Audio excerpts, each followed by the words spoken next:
Praise the lord. Hallelujah. Good morning.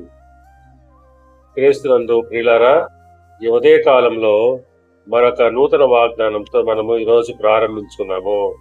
ఈనాటి దేవుని వాగ్దానము మార్కు సువార్త 9వ అధ్యాయము 23వ వచనము. నమ్ముట నీ వలనైతే నమ్మువానికి సమస్తమును సాధ్యమే. ఇలా ప్రభువు సెలవిస్తున్నాడు, నమ్ముట నీ వలనైతే నమ్మువానికి సమస్తమును సాధ్యమే అని అంటున్నాడు. అవును, మనకు ముందుగా దేవుని పైన నమ్మకము, విశ్వాసం ఉండాలి. ఎప్పుడైతే మనము మన అవిశ్వాసాన్ని తీసుకొని ఆయన యందు విశ్వాసము, నమ్మకము ఉంచుతామో తప్పకుండా దేవుడు మన కార్యాలు నెరవేరుస్తాడు.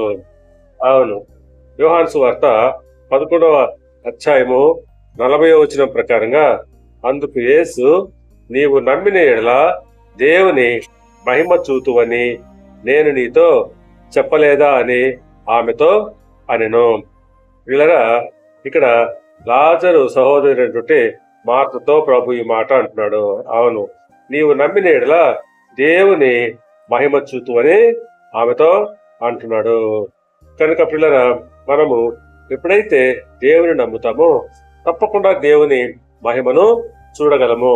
దేవుడు మిమ్మల్ని దీవించి ఆశీర్వదించి వర్ధిల్ల చేయనుగాక. ఆమేన్.